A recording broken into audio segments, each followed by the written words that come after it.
So today we're here to talk about the NFC East. Special shout out to Travis. Travis said, Carl, you know what? NFL is 8 weeks out. We have to get more football segments. He's always advocating for more football always. So let's talk about it. Let's start with Dak. Dak's deal. Mr. Commissioner, who's a big Cowboys fan. What are your thoughts? What's going on? Y'all know what I'm thinking about Dak. I look at it like this.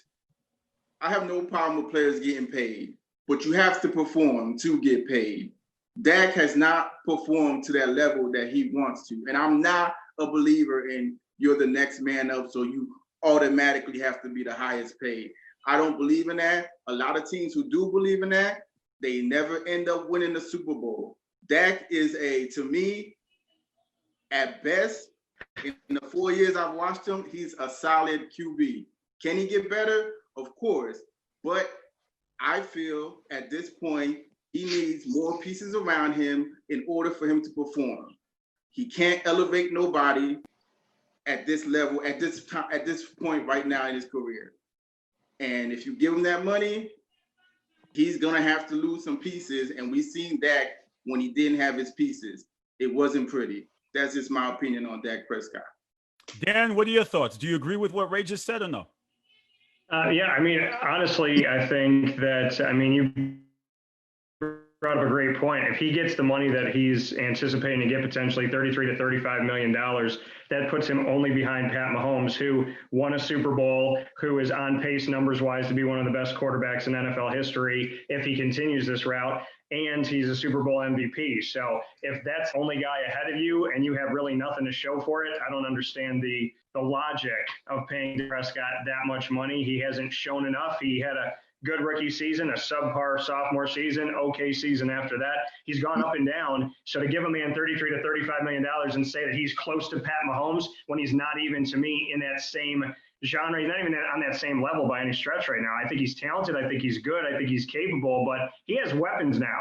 And you're going to have to pay CeeDee Lamb coming up. You're going to have to pay Michael Gallup coming up. Zeke is going to want more money. Obviously, he's going to want to be the highest paid guy on the team. So, I think Dak is a good quarterback, but show me what you can do consistently and do what Pat Mahomes did and say, like, listen, I want longevity. I want to be able to pay for other players to be on this team. Dallas won't be able to afford the team that's going to go for Super Bowls if they're going to pay him that much money consistently.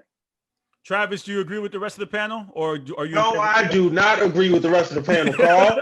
See, this is where. Let me address Ray first, because Ray likes to talk about how things should be. If we agree on Dak's talent level, but that's not the way the system works. The system of the NFL. Dak is up. Hold on, Dak is up next. Okay, he has the production. He has shown us the best ability is availability. All right. He is the quarterback of that team. The Cowboys set themselves up for this. They sat here, they called him the franchise quarterback. They said he's their guy. If he's your guy, then show him.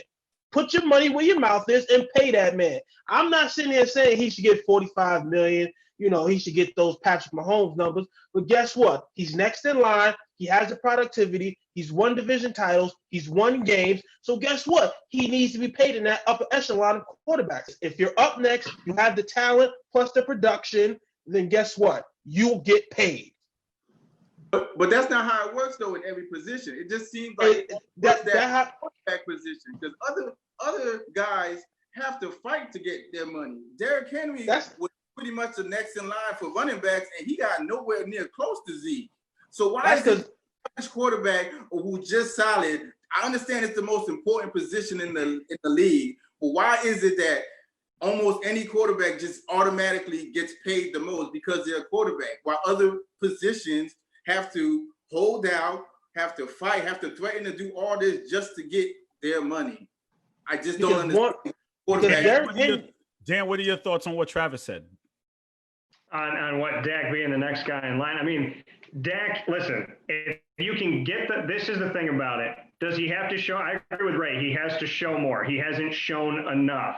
Is he next guy in line? Yeah, he's the next guy to try and go out and get paid. But it's a different story if we're talking about a Dallas Cowboys team that is leading the division consistently, that's not just barely making the playoffs, that is commanding that division. And then when they go forward, has an opportunity at the Super Bowl and to vie for championships. If we're talking about that type of Dak Prescott, then yeah, you have to pay him and you have to take care of him. But right now, if I'm Zeke, and to Ray's point, Derrick Henry, why does he have to fight? Why does he have to hold out? Why does he have to go through all of that? If Zeke is in that position where he sees the money that Dak's about to make, then Zeke's going to turn around and say, okay, you know what? I'm better than him. I make his job easier. I do more for this team than other people do. And again, I think the Cowboys are on the rise. CeeDee Lamb is looking at Amari Cooper's contract. Michael Gallup is looking at Amari Cooper's contract. They're not going to be able to afford this team in a year or two, and Dak has to be smart to this. I know he wants the money, but is he Aaron Rodgers? No. Is he Tom Brady? No. Is he Drew Brees right now? No. Is he Pat Mahomes? No. So I want him to make money, but, be reasonable, Dak. We've seen some good moments out of you, but he's still a question mark on my board. I don't know what he's going to be in his career. He's been up and down too much for me to judge him as a potential great, which is $33 to $35 million a year. Speaking of the NFC East, Travis, you have one last point because I got to move. Yeah, let me address that real fast. 2 points. One, Derrick Henry. We all know what Derrick Henry's limitations is. He's a 2-down back. He's not on the field on 3rd down. And then to Dan's second point about how Dak, we don't know how you're going to give him all this money because he didn't win all these playoff games. How many playoff games Tony Romo won? Tony Romo was better than Dak. It doesn't matter. Did he win? Did he win playoff games? Did he take the Cowboys to the promised land? No, he did not. So therefore, pay my man Dak. Well, go ahead. We can move on if you want. That's all I got on it. That's all I got on that. Okay, guys. So we are here to evaluate the NFC East, not just the Cowboys. The Eagles won the division last year. Do we see them coming back and winning the division again? So, or could there be another team to take over in the NFC East? Dan? Honestly, I think what the Eagles have to really think about here is who is that backup going to be? And I think they tried to address that in the draft because Carson Wentz, to me, is a quarterback that, he's another guy who's making $30 million a year and he could be pushing for more as time goes by if he shows that consistency. But Philadelphia's been winning. But they had Nick Foles. They had that backup. They always had somebody to get the team to the rest of the season because Carson Wentz couldn't get through the entire season. I'm concerned about that. I'm concerned about their wide receivers right now, and their running back situation has kind of been a carousel. So, do I think Philadelphia can win the division? I think the Cowboys are on the rise, and they're going to give them the biggest fight for it. I think the Giants have talent, but I'm still worried about their wide receivers, and the Redskins are kind of a train wreck right now. So if I had to put my feet to the fire, I'd pick Philadelphia. I'd say it was close with them in Dallas, but I want to see Carson Wentz get through an entire season and be a leader through all the games, then into the playoffs and wherever he could take them from there, because I want to make sure longevity is something he can bring to that team in his career. And unfortunately, he hasn't been able to do that, which is tough because he is a very, very talented player. Ray, what are your thoughts? Do you think the Eagles have it, or do the Giants have a chance? Is it open-ended, or are we just not going to mention them at all? Let's talk. It's just a 2-team race in that division. It's the Eagles and the Cowboys. And I told everybody I picked the Eagles were going to win it last year because they got the better coach and they got the better quarterback. And I was right. And I'm a Cowboy fan, and I said that. And I still believe that. They still have the best coach, and they still have the better quarterback. The thing with the Cowboys that's probably hurting them is this corona. Not many people are out there practicing whatever Mike McCarthy's running, especially with the Dak situation. So at the moment, I'm still leaning towards the Eagles winning the division and being the first team to repeat in that division since like 2004 or something like that. Travis, what are your thoughts on the division as a whole? Well, first, let's start off with the Eagles real fast.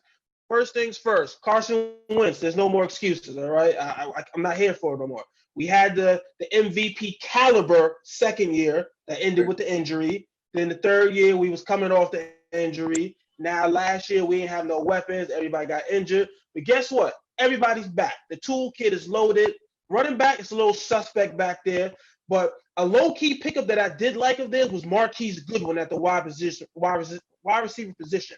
match him up with Deshaun Jackson, whatever Alshon Jeffrey still has left in the tank. You still got Zach Ertz and the other tight end, Dallas Goddard, whatever his name is. Sorry. But I think that's a loaded wide receiver core right there. That defense, they upgraded the secondary just a little bit to get a little better. That D-line is still always one of the tops in the league. So I still think the Eagles win that division. Moving on to the Giants, they got the special teams coach, Joe Judge, I believe his name is. I remember when he first got hired, I put a video about that, how I enjoyed that hire. I like the hiring of special team coaches because they don't have one specific background. They're not an offensive guy. They're not a defensive guy. They're able to manage the team and put people in positions. They're flexible with their position, with the type of systems that they run. So hopefully he'll bring some of that to the team. Saquon Barkley. You see at number 3. Are you the guy? I know, Ray. I know you hate that word that he's got with that transcendent talent. And sometimes I lean with you right there. But it's year 3. You got to show us if you're the guy now, all right? This is it. All right? Year 2 of Daniel Jones, all right? It's a new system. So therefore, I need to see some progression right there with that. Didn't really like their first round pick, their offensive tackle. I think they, out of the top 4 offensive tackles, I think they picked the worst of the 4. He's still good, but we'll see what happens with that. I don't know what side you tend to put him on. I don't really see him as a left tackle. I see him more as a right tackle, but we'll see what happens. Moving on to the Washington team. We don't even know what your name is. So therefore, I mean, if we want to talk about them, that's a good point.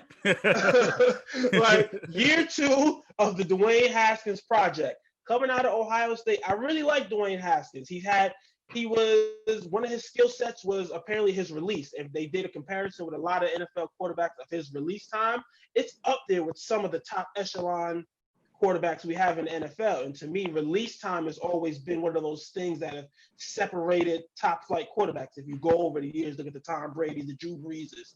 So those things, I really like that. We just got the game, I think, just has to slow down for him. Like right now, it's moving too fast. I think Ron Rivera will help him with that. That defense, I expect Ron Rivera to bring a lot to that defense right there. That defensive line should be very talented. They got 4 first-round picks on that defensive line. They got the 2 boys from Alabama on the interior.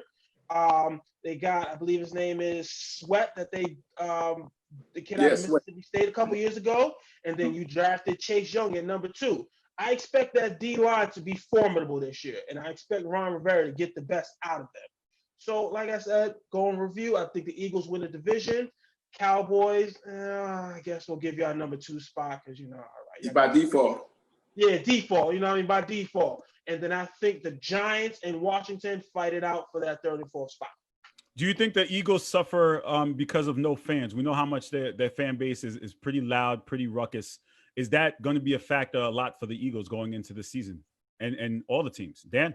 Well, I mean, I think that Philadelphia is, quite frankly, the city of brotherly hate. So, I mean, if you don't have that fan base out there, it's going to cause some change. And I definitely, knowing that the Phillies and the Eagles aren't going to play in front of fans, the positive is that they didn't say that they're not going to play. They just said, we don't think we can do it with the fans. And I think that definitely affects some of these cities. I think it affects anybody. But I mean, we all know Philadelphia. I mean, you take fans out of places like Philadelphia and New York City and the Detroits, and like there are just like these awesome, amazing, vibrant, hateful in Philadelphia fan bases. And what are you going to do without that? And what's that going to feel like? And what's the crowd volume going to be? Because they want to pump in cheers and like this fake simulation and whatnot. How are you going to pump in people in Philadelphia throwing batteries at people? So, I mean, it's going to be a different world. And I mean, they did that with John Rocker. I mean, in those days were crazy. But I mean, honestly, I think it's going to be strange. And I can't picture a world like that. But I want the sport more than anything else right now. I want safety first. And I want to see football. So if we have to do it without the fans, you'll go to a bar, you'll sit in your house, you'll make some chili, you'll enjoy it, you'll have a good time, we'll figure it out. And Philadelphia fans are going to put more holes in their walls at home than they are going to put them in the stadium. And maybe that'll help them renovate the house a little bit and get that honey-do list done for their significant. Ray, what is it going to take for America's team to be America's team again?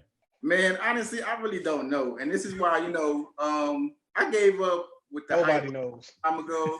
That's why I'm so real and honest. When everybody was telling me last year this was a Super Bowl team, I told everybody no, it wasn't. But everybody looked at me like I was crazy. And what happened? 8-8.